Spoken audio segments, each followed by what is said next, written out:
Buenas noches, queridos amigos, familiares y público en general. Esta noche nos hemos congregado para rendir tributo a quien fuera mi madre. ¿Quién es mi madre? Blanca Violeta Azucena Mera Vera.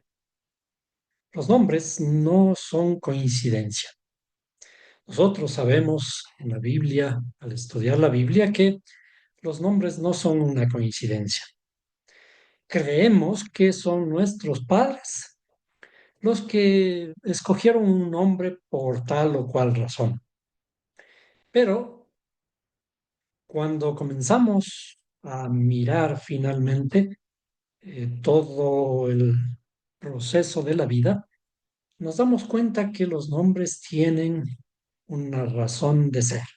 Desde el punto de vista bíblico, los nombres son una razón profética, son una esencia misma de la persona, son o resumen el trabajo que una persona ha venido a hacer en este mundo. Por ello, vamos a analizar a partir de los nombres, vamos a analizar los nombres de mi madre, que curiosamente tienen eh, un enlace, aparecen en la Biblia. Los tres nombres aparecen en la Biblia y veremos además que el contexto en el que aparecen viene a ser el mismo, la misma idea. Entonces, veamos. Vamos a tomar una pantalla y vamos a escribir aquí.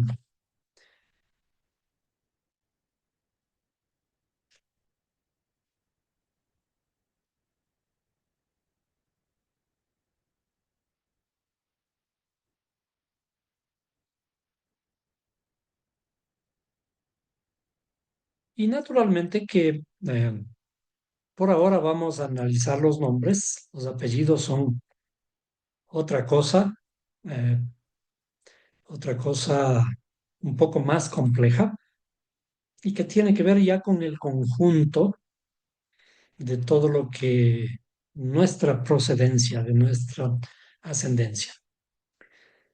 Blanca, Violeta, Azucena, los tres nombres, por supuesto, los tres aparecen en la Biblia y tienen hermosas razones cada una de ser. Y para ello vamos a buscar los significados en la Biblia. Entonces, para ello vamos a entrar, tengo una Biblia virtual aquí, y vamos a comenzar a buscar, busquemos blanco o blanca, porque en realidad es lo mismo, ¿no? Blanco o blanca. Y, por ejemplo, aquí en Levítico 13 aparece ya el nombre Blanca es Labán. Y vamos a tomar el nombre Labán y lo vamos a ir guardando en nuestro documento que estamos analizando. Voy a poner por ahí. Luego, en la misma forma, vamos a buscar Violeta y para ello, veamos dónde está. Aquí en Segunda de Crónicas 3:14. En esta versión aparece como púrpura, pero en realidad también es violeta. ¿No? ¿En cuál de estos es? Perdón, aquí como cárdeno. En Segunda de Crónicas 3:14 y relacionado con el templo. El velo en el templo es de color violeta. ¿no? El velo en el templo le mandó a hacer el creador a Moisés. Y la palabra hebrea es tekelet. Vamos a tomar esto, tekelet. Bueno, tekelet. Y también le vamos a grabar por aquí en alguna parte, ya les muestro el documento. Tekelet. Y Azucena. Vamos a buscar Azucena. Y para ello vamos a irnos a Cantares 2:2. Cantares 2:2. En una versión dice, como el lirio entre las espinas. Así es mi amiga entre las doncellas. Pero las traducciones de palabras hebreas pueden variar de traducción en traducción. Hay una traducción que dice precisamente como azucena en medio de espinos. Entonces vamos a buscar esta palabra, azucena, asimismo en la versión hebrea, porque las palabras hebreas son las que nos van a dar cierto significado que le vamos a ir encontrando en el texto. Entonces, vamos a salir por un momento de aquí y vamos a irnos al texto que estábamos mirando. Aquí. Y por lo tanto teníamos los tres nombres. Blanca es Labán. Violeta es tequelet relacionado con las cortinas, la gran cortina del templo. Ustedes recuerdan que la cortina, hubo un momento en que un gran terremoto rasgó las cortinas del templo. ¿Para qué? Para darnos acceso hacia el lugar santísimo. Y cuando nosotros aquí en este espacio hemos hablado del templo, ¿de qué templo hemos estado siempre hablando? El templo del que habla la escritura no es un templo hecho por manos de hombres. Es el templo nuestro. Nuestro templo que tiene que estar dispuesto para la alabanza al Creador. Entonces, esto es un significado muy bonito de lo violeta, ya veremos qué otras cosas sacamos de allí. Pero Azucena, Azucena es Shushan. ¿Qué recordamos de Shushan? Por ejemplo, podemos recordar que la ciudad capital del templo, perdón, capital de un imperio, descrito en el libro de Esther, del rey Ahasverosh, cuando Esther eh, finalmente termina siendo la esposa del rey, la reina del lugar. La capital de ese imperio era Shushan. Shushan, pero nosotros sabemos que cuando la escritura está hablando, como en el caso de Esther, está hablando de un imperio de 127 provincias, y decimos 127 provincias, que 1 más 2 más 7 da 10, está hablando de nuestra interioridad, del árbol de la vida, que está también en nosotros. Es decir, la Biblia habla de reinos, habla de templos, y todas las cosas son alegorías de nuestra interioridad. Entonces, Shushan es la capital de el imperio, que en realidad es como decir nuestro corazón. Y este corazón tiene el nombre también de Azucena. Y sucede que la Azucena es blanca. La canción que cantábamos en ese día dice, si la Azucena es blanca o hambrita, tú eres morena. Es una de las canciones que le gustó mucho a mi padre y este nombre que le pusieron en el bautismo que tuvo mi madre, el bautismo católico, finalmente pasó a ser algo fundamental en la vida de mi madre, en la vida de mis padres, al punto que nosotros llegamos a ser hijos de una señora blanca Azucena y no de una señora blanca Violeta, que tuvimos que rectificar esto luego de la muerte de mi padre porque legalmente había una confusión allí.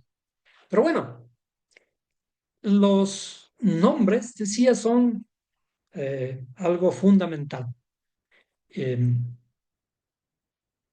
Comencemos por Blanca. ¿Qué es Labán? Si alguien recuerda, siempre estamos relacionando con la Biblia. Si alguien recuerda los nombres de los patriarcas, entre los nombres de los patriarcas, la matriarca Rivka o Rebeca, tenía un hermano llamado Labán, a donde fue Jacob. Se fue Jacob huyendo de su hermano porque su hermano le iba a matar y se fue a refugiar en la tierra en donde sus padres habían salido. Abraham, su abuelo, había salido de allí por orden del Creador cuando le dijo, sal de esa tierra y de tu parentela. ¿Para qué? Para ir a un lugar que yo te mostraré. Pero, ¿por qué salía de ese lugar? Porque decía, allí hay idolatría. Entonces sale de un lugar que el creador le dijo, tienes que salir de eso hacia algo mejor. Pero ahora cuando está huyendo tiene que volver allá. Y nosotros, si nosotros recordamos también su propio hijo, Isaac, se casó de esta forma, volviendo a esa tierra de la que su padre tuvo que salir. Entonces, Labán es o pasa a ser el suegro de Jacob. Y como habíamos visto en las historias de Jacob, tiene que trabajar 7 años por ganarse el derecho de casarse con la hija menor de Labán. Pero sin embargo, Labán le juega una mala pasada y termina trabajando 2 veces 7 años, otros 7 años por eh, ganarse el derecho de casarse con la que él amaba, que es Raquel o Rachel en hebreo. Y como nosotros acostumbramos, en este espacio siempre vamos a extraer los números de estas palabras hebreas, porque hemos mencionado que los números son importantes. Y ahora vamos a ver por qué. Son muy importantes a la hora de encontrar significados. Realmente la Biblia es un libro que podríamos llamar también científico. Ustedes van a ver por qué. Y es lo que debería ser. No debemos rebajar el nivel de la Biblia porque tiene que ser como debe ser. Permítanme arreglar un poquito esto por ahora. Vamos a hacer cálculos, si me permiten. Vamos a hacer cálculos y los que ya conocen me van a ayudar. Pero los que no conocen, como decía, por favor, sírvanse tener a la mano papel y lápiz para que puedan recordar todos estos cálculos. Esta letra, comenzando desde la izquierda, aunque el hebreo se lee de derecha a izquierda, la van sonaría a partir de aquí. La van para acá. Pero por razones demostrativas, de aquí vamos a comenzar desde la izquierda. La letra nun, o la N en español, tiene un valor de 50.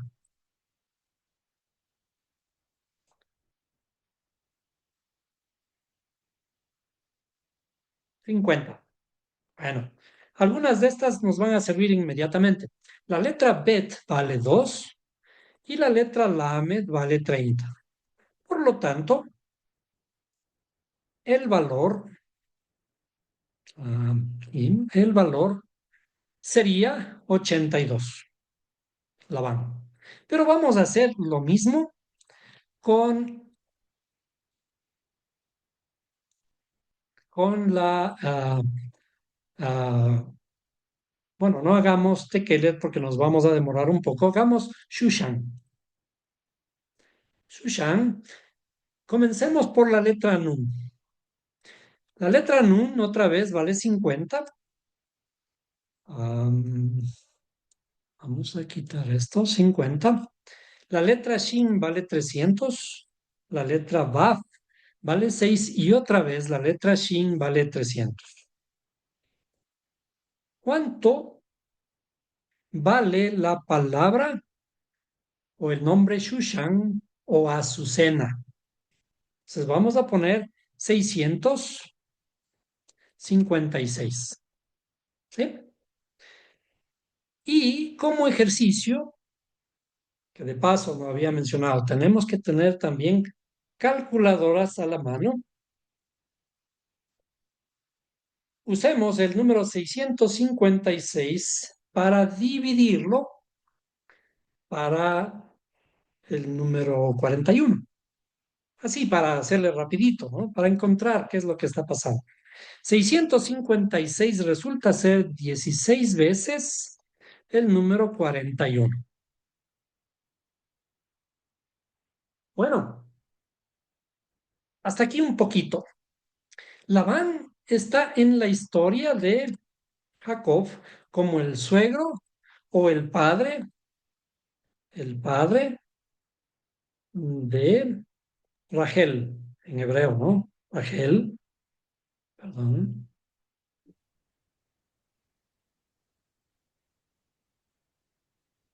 el padre de Rachel. Ahora, yo había mencionado durante los días de la despedida de mi madre que Rachel, la hija de Labán, murió el día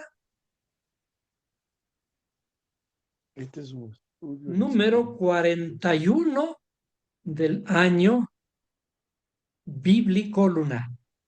Es decir, cuando nosotros analizamos números y fechas, tienen que estos ser analizados a la luz de el contexto bíblico. Es decir, no solamente nos funcionan estos números, puede que hayan algunas coincidencias, como vamos a ver, de estos números en el calendario que usamos, el calendario solar, pero fundamentalmente tenemos que revisar el calendario bíblico en el que fue escrito la Biblia, bajo las costumbres que la Biblia nos muestra. Entonces, aquí aparece el día número 41 del año, que el contexto judío, las costumbres judías, al llamarle a Lea la madre o la matriarca del pueblo de Israel, asocian este número, el número 41, y lo celebran todos los años como el Día de la Madre Judía, el día número 41 del año. Pero ¿qué ocurre?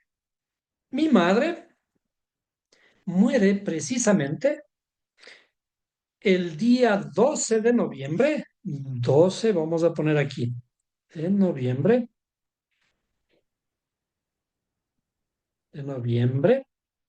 es equivalente al día 11 del segundo mes del año nuevo bíblico lunar. Veamos, aquí tengo que ponerle bien, del año nuevo bíblico lunar. ¿Qué significa esto? Si es el día número 11,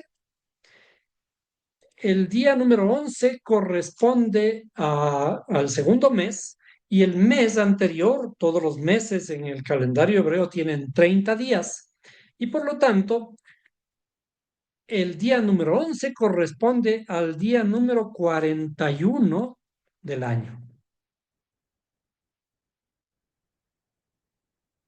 Bueno, y ahora yo voy a poner otro par de fechas que los descubrí precisamente en estos días. La fecha en que murió mi padre es el 02 de octubre y si ustedes tienen una computadora, le ponen en Excel, por ejemplo, le ponen esta fecha 02 de octubre y le ponen también el 12 de noviembre, ¿sí? Pónganle a restar estas dos fechas y entre estas dos fechas existen 41 días. Se dice en el contexto hebreo que cuando hay tres está firme. ¿Por qué cuando hay tres está firme? Es como, por ejemplo, si nosotros tenemos un trípode en donde vamos a poner una cámara para tomarnos una foto, el trípode es la estructura más firme en la que podemos confiar para que no se mueva. ¿Qué ocurriría si le ponemos en una mesa de cuatro patas? Una mesa de cuatro patas, si vamos a un restaurante nosotros, tomarnos un cafecito, lo que sea, nos mueven un poquito la mesa y la mesa va a cojear. ¿Por qué? Porque con cuatro no es seguro que se quede firme. Está un pequeño desnivel y comienza a desnivelarse todo. Pero si la mesa tiene solamente tres, va a estar firme. Y es por esto que en la Biblia todos los tres indican firmeza.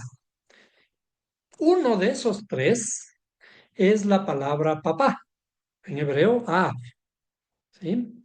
A veces le ponen así, Av, de Av, de Abraham también, y que se puede escribir, veamos, se puede escribir en hebreo y podemos sacar también un valor en hebreo de la palabra Av,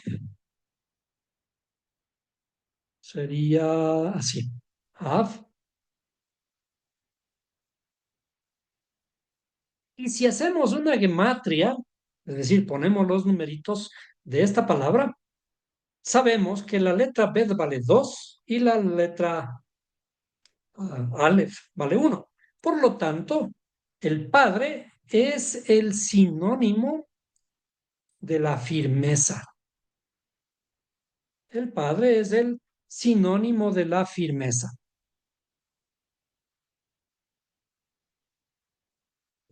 Hemos visto que el número 41 es el número asociado a la madre.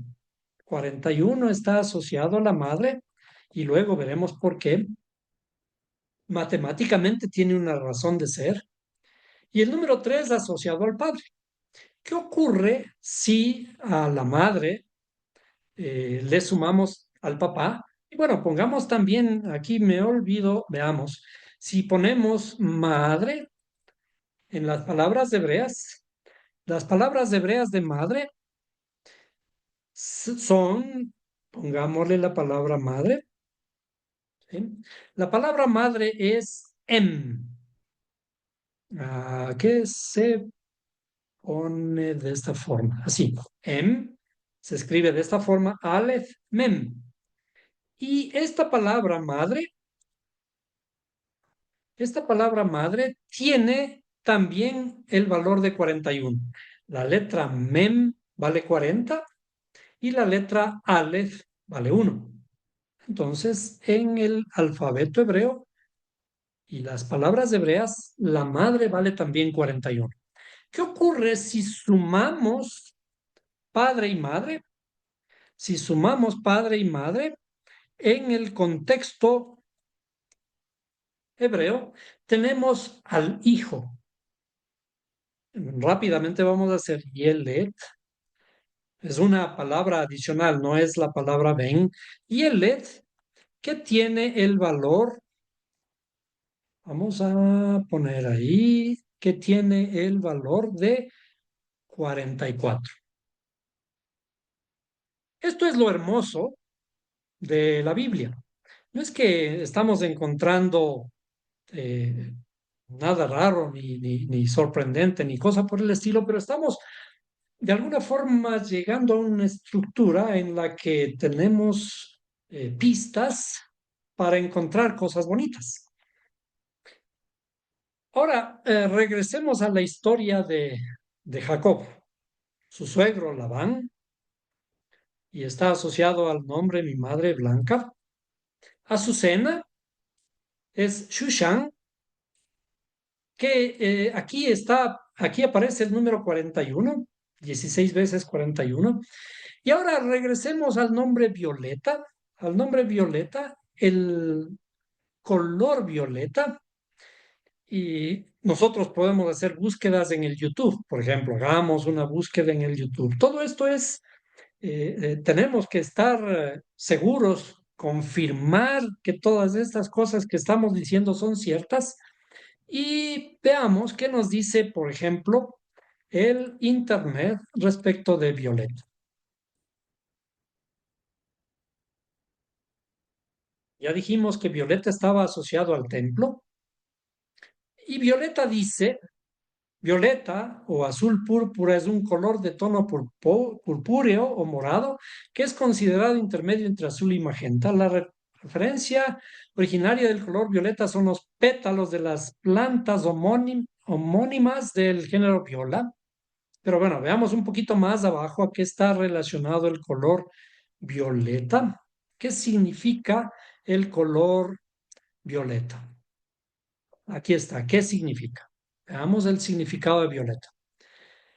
El color violeta representa el equilibrio entre la materia y el espíritu, la tierra y el cielo, los sentidos y la razón. Es un color que simboliza la temperancia, la lucidez, las acciones reflejadas, la pasión, el misterio, la estabilidad, la intriga, la originalidad y la creatividad.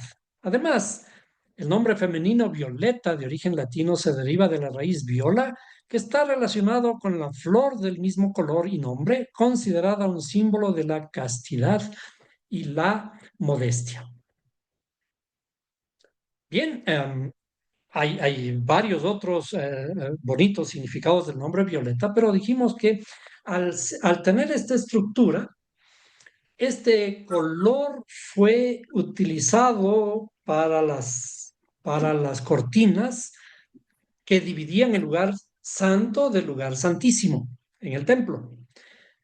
Y ahora estamos expresando que en realidad esto es una alegoría de esta división, de esta cortina que divide nuestro templo.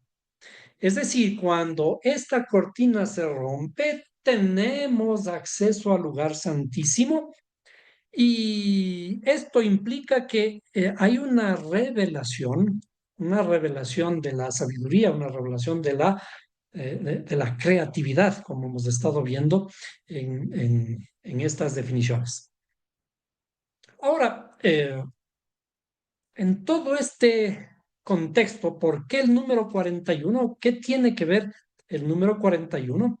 Y para ello vamos a entrar precisamente a otro documento en el que podamos ver qué tiene que ver el número 41, la relación del número 41 con una madre. Existen unas series matemáticas que también las podemos naturalmente encontrar en el Internet. Una de ellas se refiere a los números inspiradores o inspiracionales. Y las matemáticas están llenas de fórmulas. La fórmula para esta serie de números es que el número inspirador n es la suma de dos números consecutivos al cuadrado. El número n al cuadrado y el número n menos 1 al cuadrado. Es decir, ejemplo, el número inspirador de 2 es igual a 2 al cuadrado más 2 menos 1, 1 al cuadrado. Entonces, hagamos este ejercicio. Este ya lo habíamos hecho, pero hagamos este ejercicio.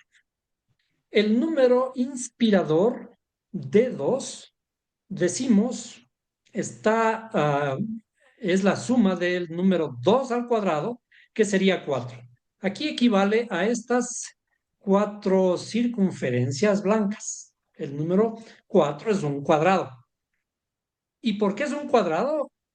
Porque tiene la figura de un cuadrado. Y a los cuadrados les llamamos cuadrados perfectos. ¿Por qué cuadrados perfectos? Porque no importa del lado que le miremos, siempre está igual. Los números cuadrados son perfectos. Ahora, este número cuadrado, 2 al cuadrado, que es 4, le vamos a sumar el 2 menos 1, que es 1, al cuadrado. Por lo tanto, el 1 le podemos insertar en el centro de estos cuatro números. ¿Por qué? Porque el número en realidad es 4 más 1.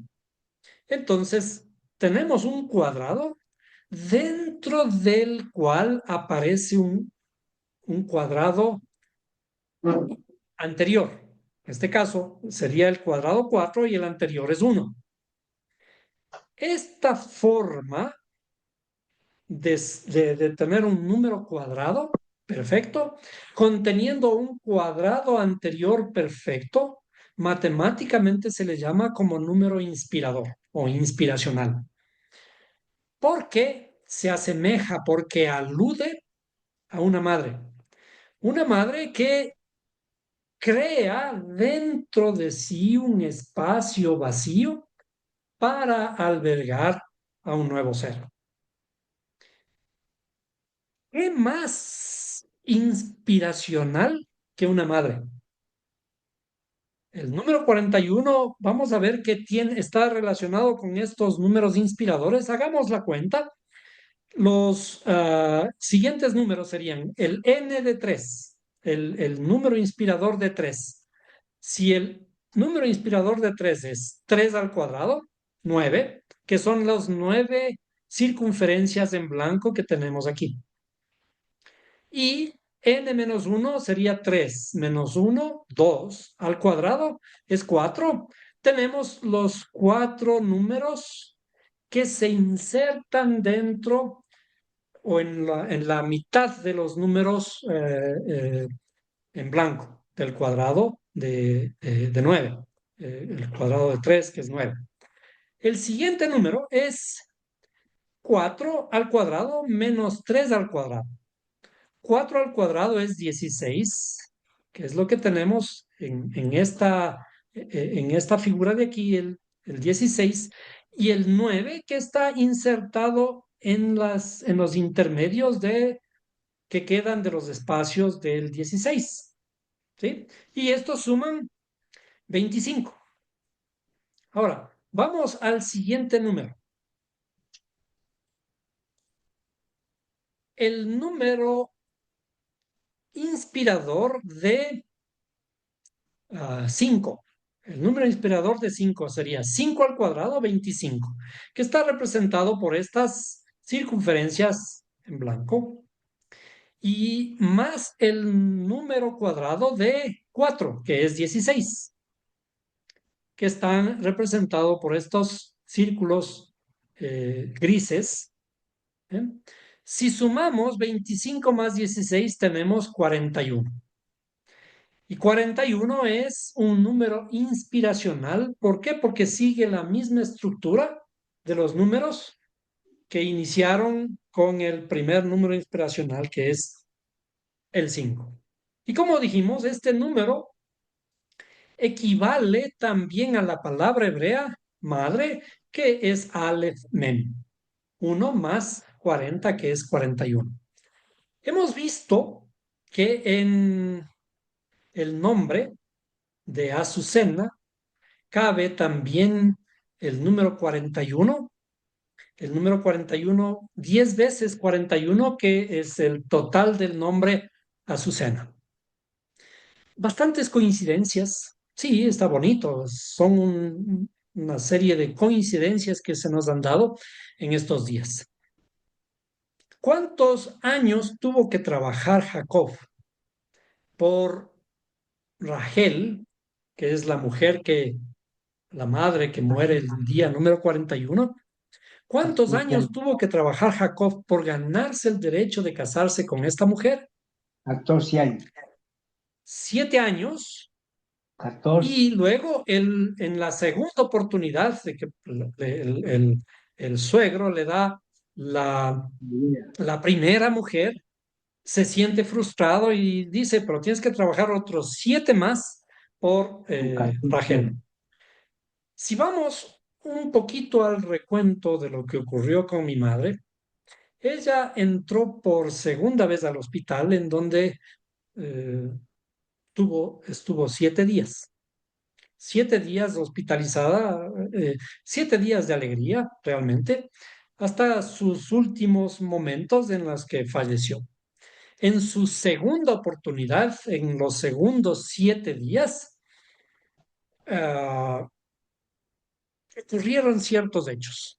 Bueno, en realidad todo el tiempo que estuvo en el hospital, hubo un médico que era uno de los médicos principales que estaba a cargo de mi madre y el nombre y su forma de ser eran muy curiosos. Mi madre lo vio y a primera vista supo que había un enlace de este doctor, de este médico, y mucho más al conocer su nombre. Este médico tenía el tamaño y la forma, era muy parecido a un tío de mi madre que tenía el nombre de José Luis Vera. Y el médico se llamaba José Luis Recalde y era igualito. Solo le faltaba el sombrero. El médico no llevaba sombrero como mi tío, pero era idéntico. Todos cuando le vimos nos sorprendimos. Y entonces luego comentábamos con mi mami, qué coincidencia, qué bonito. Y al saber el nombre en los reportes, José Luis, estábamos más entusiasmados con eso. Pero en esos días habíamos conversado con mi madre y ella se había recordado acerca de su abuela. La abuela suya, de nombre Zoila. Zoila, Zoila. Zoila Zúñiga, me decía, yo le trataba de hacer recordar de las más lindas historias, eh, porque parte del trabajo de la salud es la sanidad a través de la alegría.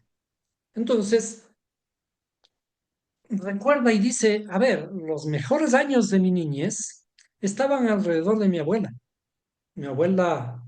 Zoila, mamita Zoila, como nosotros le llamábamos. Mamita Zoila era una persona muy buena, muy cariñosa con nosotros, particularmente los nietos.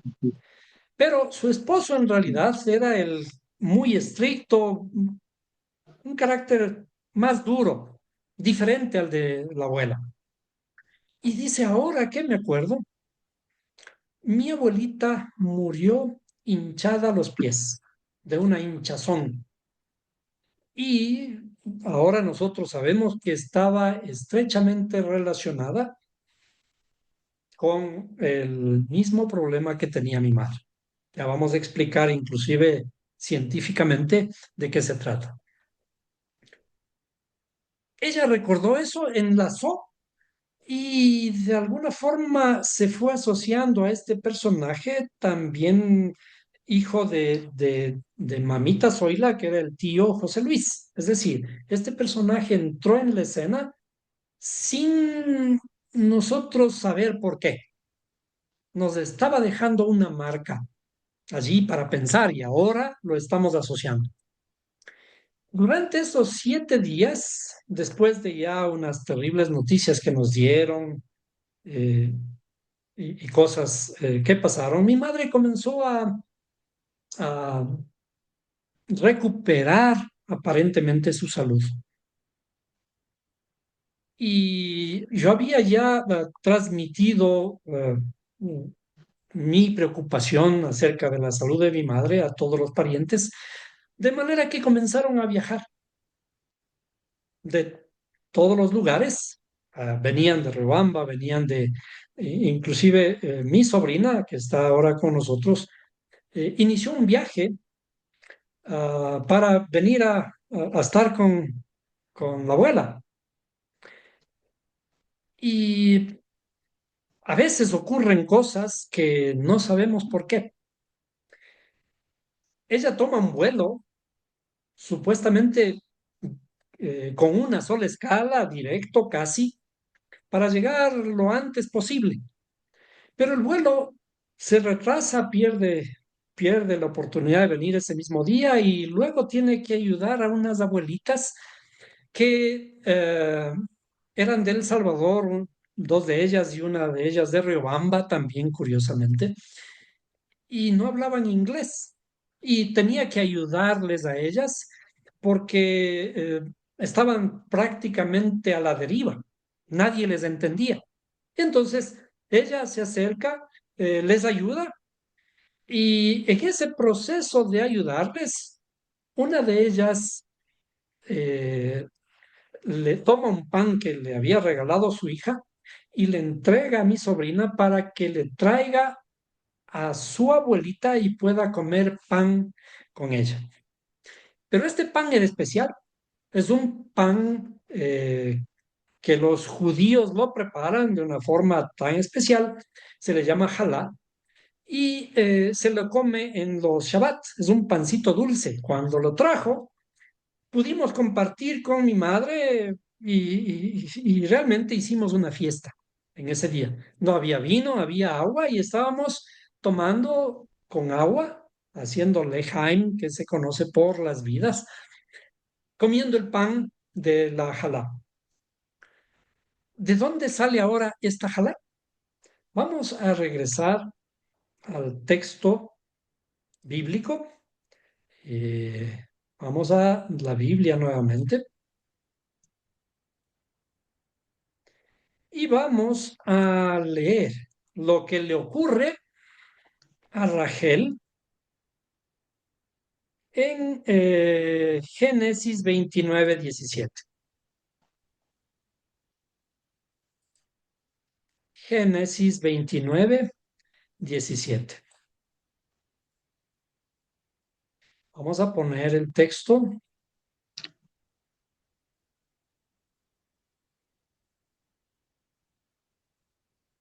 Bueno, hay otro un poquito más, 48:7, no sé si es 48:7. Vamos a ir. Bueno, vamos a mencionar de todas maneras. Dice, y los ojos de Lea eran delicados.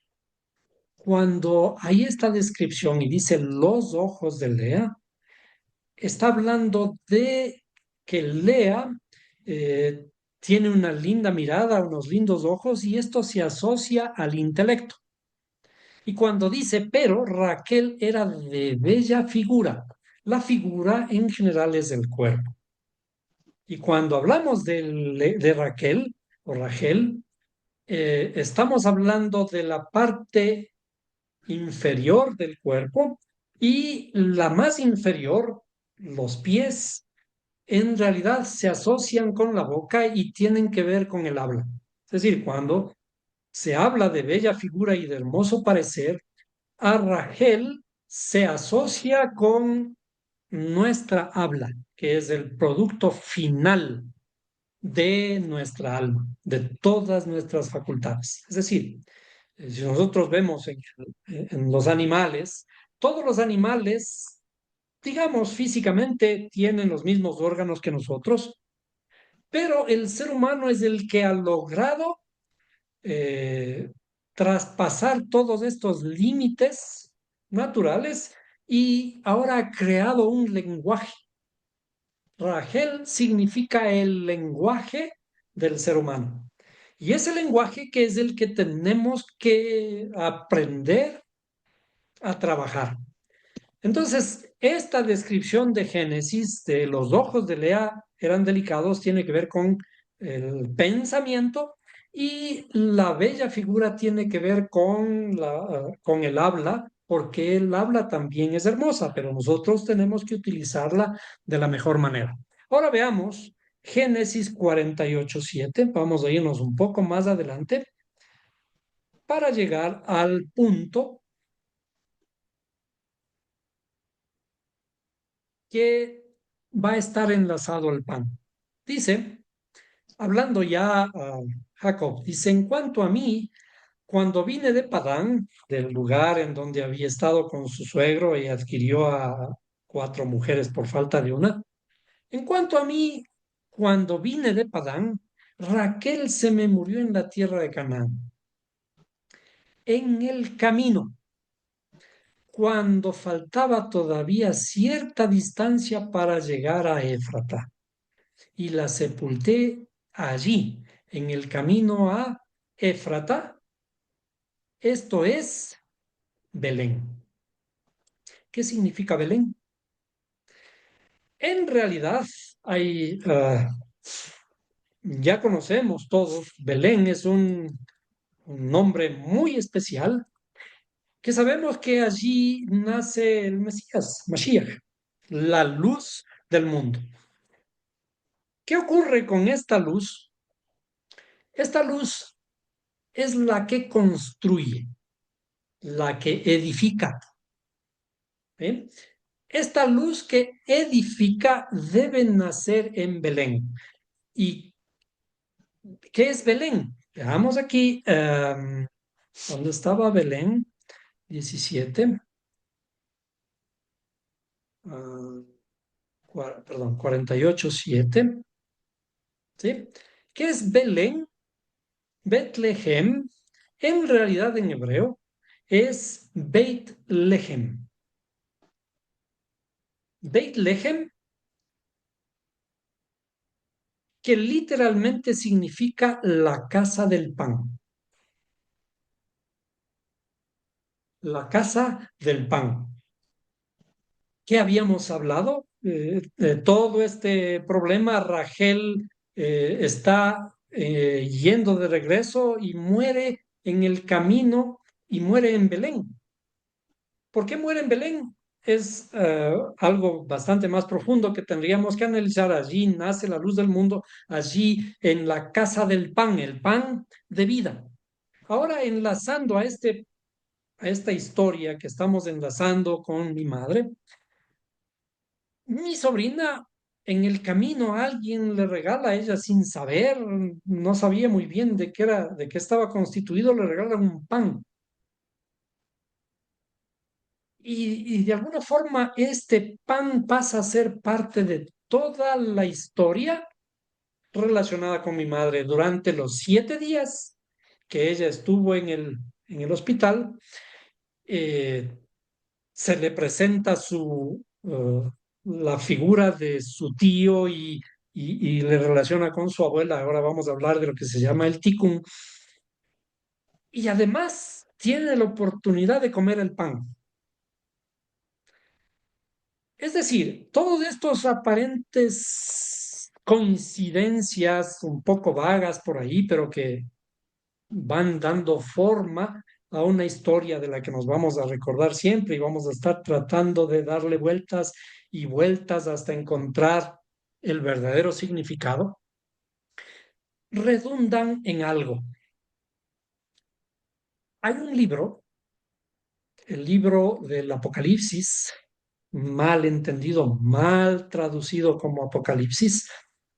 En este libro eh, hay ciertas figuras, pero el primer gran problema de este libro es que no es ningún apocalipsis, sino en la terminología hebrea se le conoce como el Sefer Tikkun.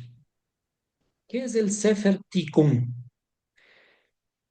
Durante estos días en los que ya se congregó mi familia para celebrar el funeral de mi madre, aparece una prima que había estado en Colombia, fue a un retiro y al verme estuvo muy emocionada y dice, Marco, Marco, ven, ven, ven acá, dice, mira, ahora cuando me fui a Colombia, me dijeron una palabra y una historia que inmediatamente recordé, mi primo, que tú ya nos habías hablado de esto. Y le enseñaron una palabra muy bonita que se llama el Tikkun y que el libro del Apocalipsis tiene precisamente ese nombre, el Sefer Tikkun, el libro de la restauración. Es decir, el nombre que le pusieron como Apocalipsis no es muy apropiado para el significado de este libro. El libro es el libro de la restauración. ¿Qué es el Tikkun? Vamos a hacer referencia un poquito a esto. Eh, cuando, muy, perdón, el profeta Elías tuvo una escena muy profunda, muy drástica. Se enfrenta a 400 profetas de Baal y hace una prueba con el Creador, le dice, a ver, ustedes adoren a su Dios y clámenle a Él y a ver si el Dios de ustedes baja y enciende su holocausto. Y al ver que no baja el Dios de ellos, Él dice, hagámosle ahora en mi altar y mi Dios. Y dice, y para hacer más difícil todavía, ahora pongámosle agua encima. Y ruega a Dios y dice, Dios, ahora tú no me vas a quedar mal. Tienes que hacerme quedar bien. Yo estoy defendiendo tu nombre, y pone agua, clama a él y dice, ahora sí, enciende el altar. Y del Dios del Creador enciende el altar y demuestra que Él es Dios. Vaya que nosotros pudiéramos demostrar que Dios es Dios de esta forma. Pero Elías hace algo muy drástico después de haber demostrado que Dios es Dios. Coge a los 400 profetas de Baal y dice que los cogió y los degolló.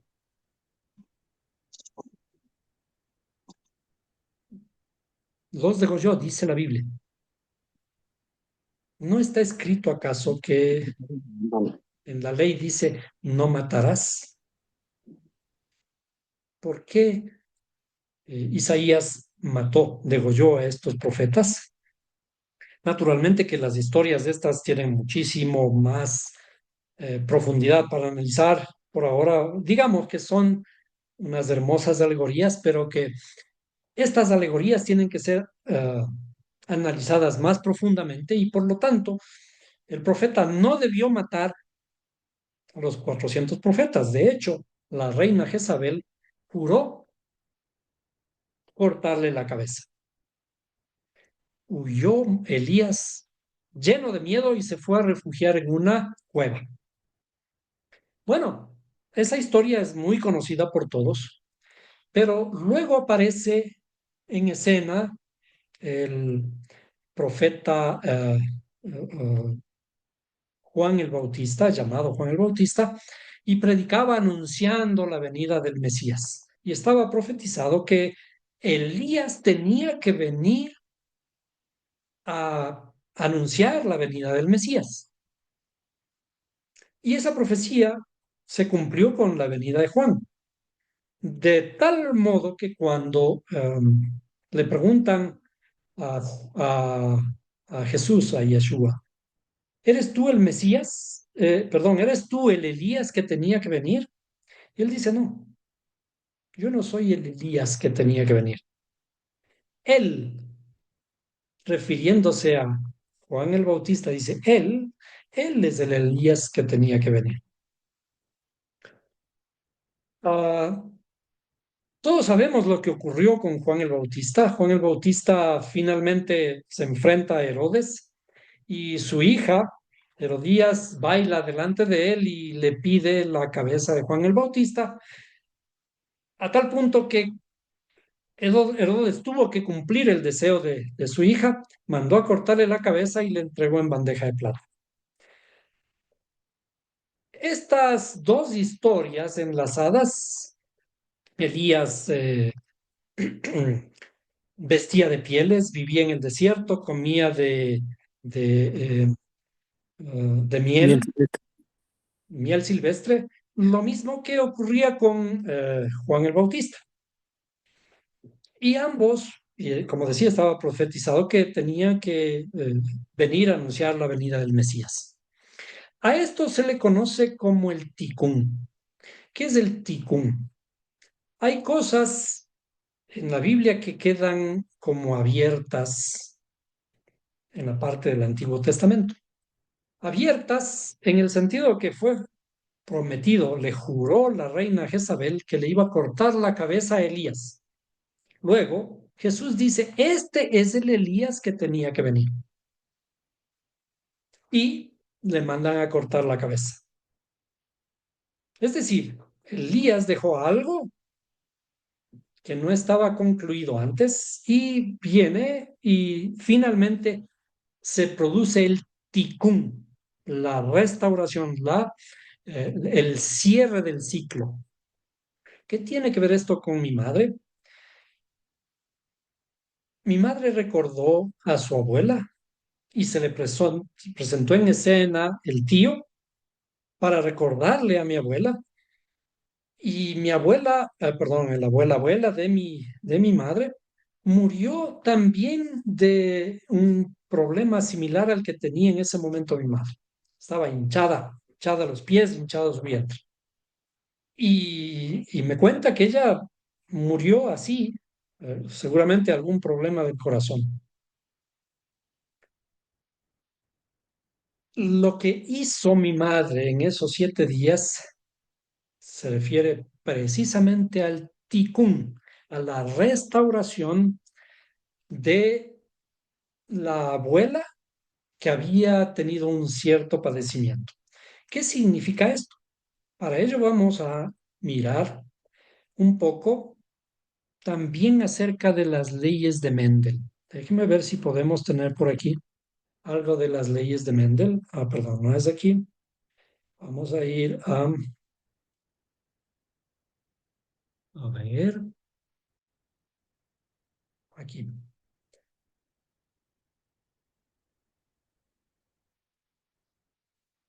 aquí. Las leyes de Mendel explican cómo se van pasando de generación a generación esta información genética de nuestros padres hacia sus hijos y hacia sus nietos. Las leyes de Mendel explican, por ejemplo, que en la primera generación se pueden eh, unir, como en el caso de dos rosas, una violeta y una blanca, hablando de blanca-violeta. Curiosa semejanza, curiosa coincidencia de una violeta y una blanca. En la segunda generación pueden aparecer solamente los genes correspondientes al gen que es dominante, al genotipo dominante. Y por lo tanto, en la segunda generación, en los hijos aparecen los genotipos dominantes, en este caso los violetas. Pero en la tercera generación ya puede aparecer en una relación de 3-1, uno para los blancos y tres para los violetas. Es decir, aparece una blanca y aparecen tres azucenas, tres violetas, ¿sí? Una blanca y tres violetas, más o menos así. Lo que ocurre en la genética está también descrito en la Biblia. Descrito de una forma hermosa, sí, pero que hay que analizarle con un poco más de detalle. Y esto lo podemos analizar a la luz de lo que se conoce como el árbol genealógico o el árbol generacional, que está estrechamente relacionado con lo que se conoce en la Biblia como el árbol de la vida. El árbol transgeneracional implica que nosotros repetimos los patrones en la tercera generación. Repetimos los patrones de lo que le ocurrió en este caso a nuestra abuela. Y esta repetición de esa información se va a dar con un orden específico, también aparece en el tercer hijo y cosas de esas que merece una ampliación mucho más grande, pero por ahora vamos a ser bastante rápidos en esto, que la información genética de la abuela se vuelve a repetir, vuelve a aparecer, pero en este caso, inclusive en el nombre, vuelve a aparecer como Blanca Violeta. Y esta Blanca Violeta, además es Azucena, que es una madre que ha tenido sobre sus hombros el trabajo de restaurar a esta abuela. Y durante estos 7 días, nosotros fuimos testigos de una exuberante alegría de mi madre, que pensando inclusive en su abuela, estuvo trabajando con alegría para transformar esta información que venía arrastrando de su abuelo. Por supuesto, todos tenemos que morir algún momento. Y quizás para mí lo más duro fue enfrentar su muerte tan rápidamente, pero pensándolo de alguna otra forma, eh, la imagen que nos dejó de una persona extremadamente alegre en esos días en que le llamaban, le visitaban, y quienes venían con ánimos de darle alegría a mi madre, venían realmente algo tristes por este motivo de que querían encontrar a mi madre triste y salían reconfortados, salían más alegres. Yo recuerdo, por ejemplo, el hijo de un primo mío llegó con su papá y la esposa de él. Los tres comenzaron a ponerse, mejor dicho, mi primo y la esposa comenzaron a ponerse los trajes que tenían que entrar equipados por una infección de una bacteria que tenía.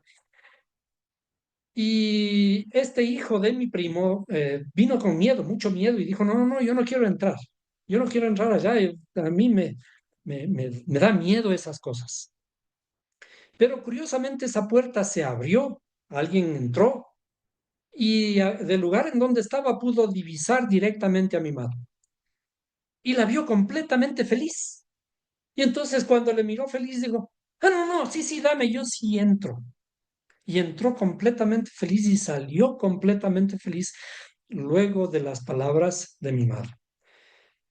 Son sucesos completamente extraños. Hay coincidencias muy hermosas, inclusive eh, hay más aún que puede ser analizado allí, pero no quisiera ser muy cansón en todo esto, pero quiero hacer con estas palabras un homenaje a mi madre. Los sabios dicen que la sabiduría del justo, del sadik, se revela el momento de su muerte. Cuando yo había compartido este mensaje con un rabino amigo nuestro que nos recibió en Israel cuando fuimos en un viaje de un seminario con mi madre. Este rabino inmediatamente me escribió y me dijo,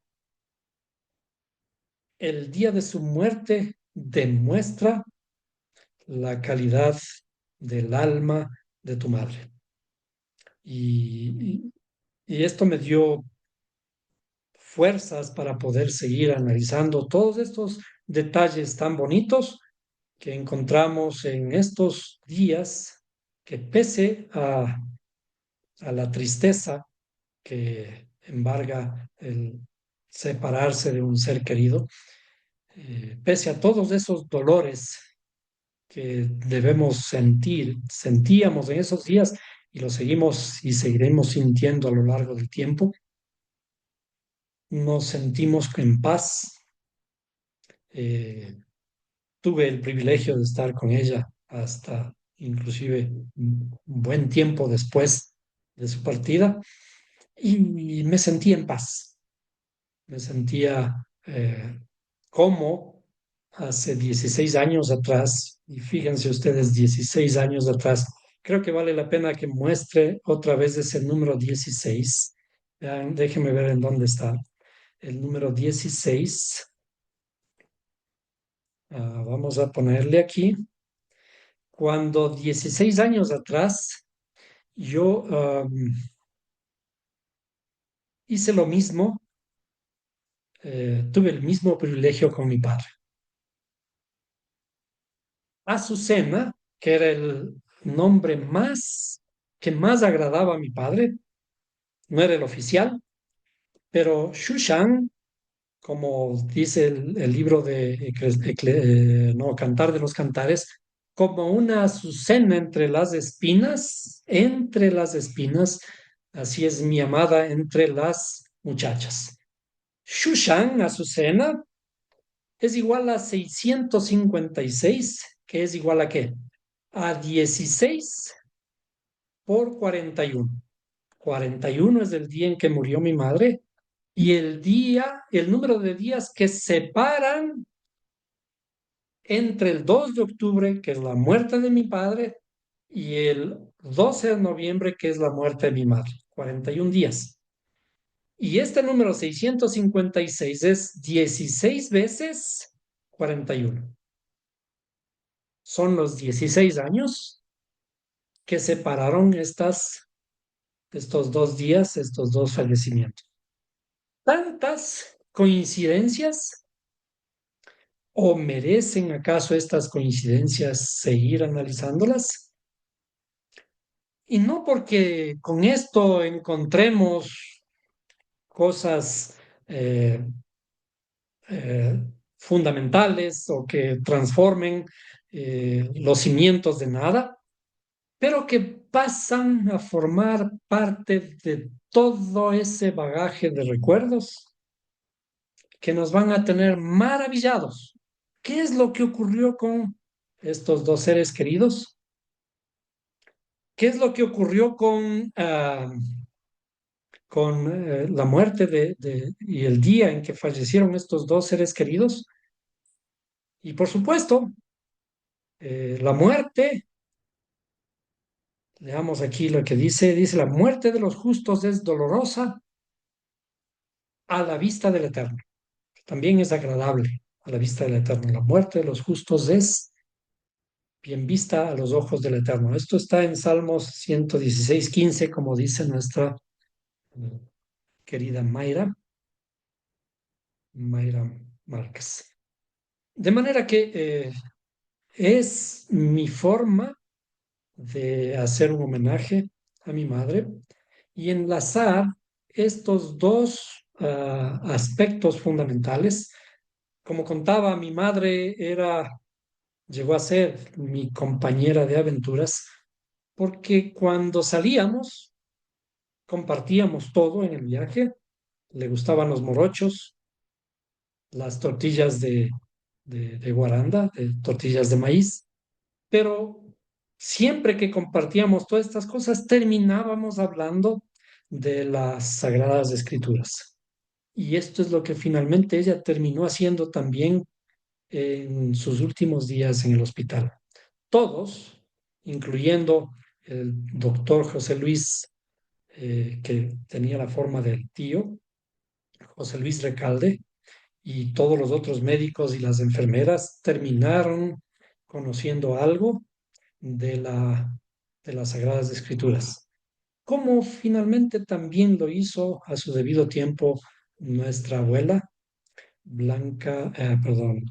Ángela Celestina. Es decir, son cosas muy bonitas que van a quedar impregnadas en nuestro corazón. Agradezco la presencia de cada uno de ustedes en este homenaje y a partir de hoy vamos a compartir sus pensamientos, sus comentarios, sus preguntas.